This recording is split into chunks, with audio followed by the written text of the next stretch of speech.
Sismorresistencia, normatividad en construcción. ¿Qué es un sismo? Es una perturbación repentina en el interior de la Tierra que origina movimientos del suelo o vibraciones, produciendo daños de diversa intensidad. ¿Por qué se producen? Se producen a partir del movimiento de las placas terrestres. La principal causa de los sismos es la ruptura de rocas en las capas exteriores de la Tierra, como el resultado de un proceso de acumulación de energía de origen geológico, que deforma la superficie y da lugar a las grandes cadenas montañosas. En ellas podemos encontrar el epicentro y el hipocentro. El hipocentro también puede ser llamado foco, el cual es el lugar interior de la Tierra donde se origina el terremoto. Se liberan varios tipos de ondas, las primarias, las secundarias y las superficiales, que se desplazan por la superficie del terremoto y son las causantes de los grandes daños que generan los terremotos. El epicentro es el punto de la superficie terrestre que se encuentra más cercano al hipocentro, desde donde surgen las ondas sísmicas superficiales, causantes de la mayor destrucción.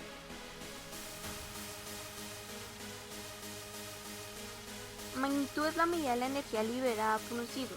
Es clasificada en la escala de Richter, la cual tiene mediciones estándar que permite identificar la magnitud del sismo o del terremoto. La intensidad se reconoce como la medida local de la destrucción sísmica. Tipos de suelos.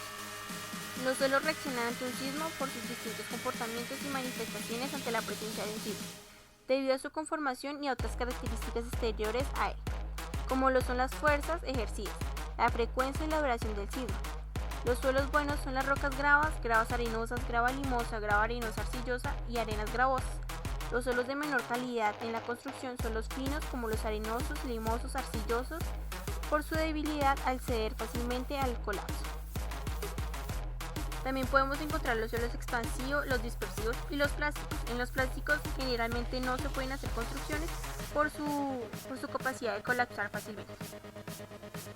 En esta tabla podemos encontrar cómo clasificar un suelo bueno o un suelo malo, según los criterios, ya sea por su color, su forma, su granulometría, su plasticidad de expansión u otros requisitos.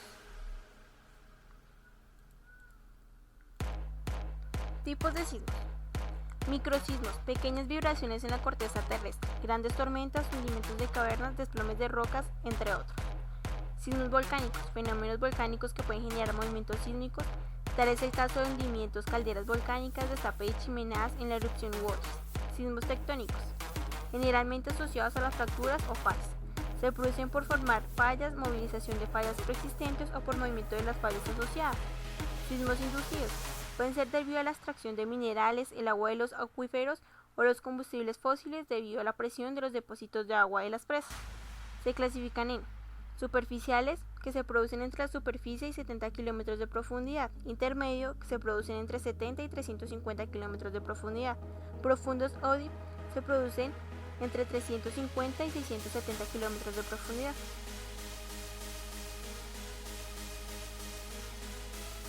Zonas de amenaza sísmica en Colombia.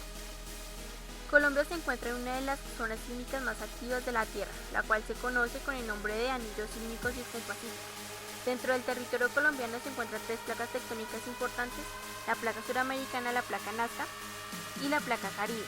También se puede reconocer varios departamentos que se encuentran en riesgo por su alta sismicidad, como el Chocó, Risaralda, Valle del Cauca, Putumayo, Huila, Santander, Norte de Santander y otros. Sismorresistencia.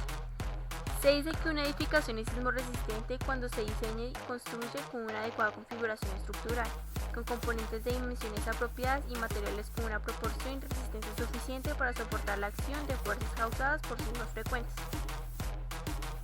Principios de sismorresistencia: forma regular, bajo peso, mayor rigidez, buena estabilidad, suelo firme y buena cimentación. Estructura apropiada, materiales competentes, calidad de la construcción, capacidad de disipar energía, fijación de acabados e instalaciones.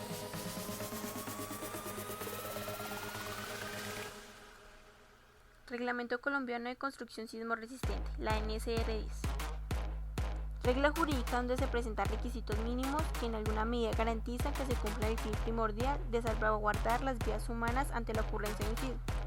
A raíz de lo sucedido con el sismo de Popayán, el Congreso de la República expidió la Ley 11 de 1983, por medio de la cual se determinan las pautas bajo las cuales debían llevarse a cabo la reconstrucción de esta ciudad y otras zonas afectadas por el sismo.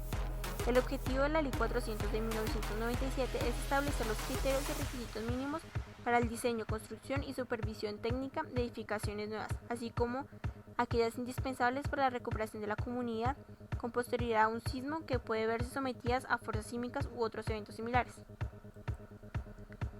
En las NSRIE se encuentran 11 capítulos, que consisten en requisitos general de diseños y construcción sísmico resistente, cargas, concreto estructural, mampostería estructural, casas de 1 y 2 pisos, estructuras metálicas, estructuras de madera y estructura de guado, estudio técnico, supervisión técnica, requisito de protección contra incendios en edificaciones, requisitos complementarios. Tecnología en aislamiento sísmico.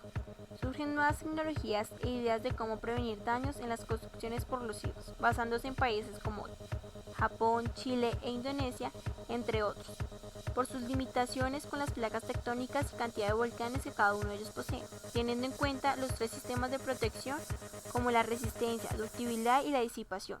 Uno de estos métodos generados para la construcción de sismoresistencia es el del aislador sísmico con núcleo de plomo. Es una herramienta de alta tecnología que protege una estructura de los efectos destructivos de un sismo.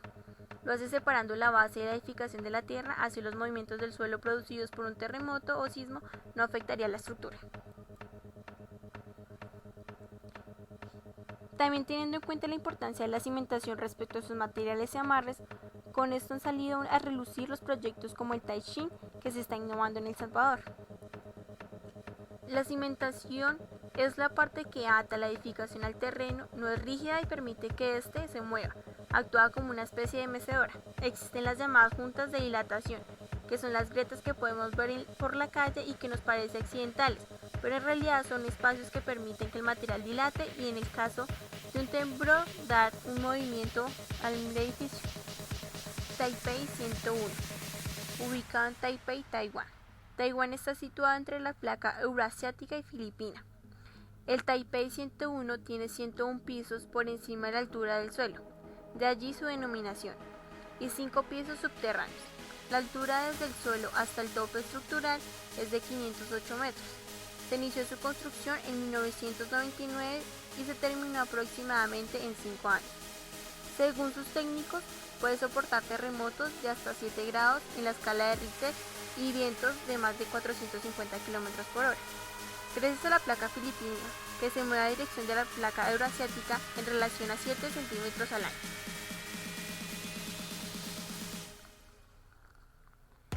Es una de las construcciones con mejor implementación de métodos antisísmicos. Cerca de los muros exteriores, 8 supercolumnas de hormigón armado y acero están diseñadas para amortiguar terremotos y fuertes vientos. En el centro de la torre, 16 columnas de acero ascienden hasta la planta número 62. Una enorme y compleja malla de acero y hormigón refuerza la estructura y mitiga posibles movimientos, entramado en forma de cinturón. El software de diseño demostró que los cortes en las esquinas disminuyen el impacto del viento. Una ola de 680 toneladas suspendida con cables en el piso número 92 estabiliza el edificio. Al moverse el edificio en una dirección, la inmensa bola de metal se mece en la otra dirección, absorbiendo la energía y limitando el movimiento de la estructura. Gracias.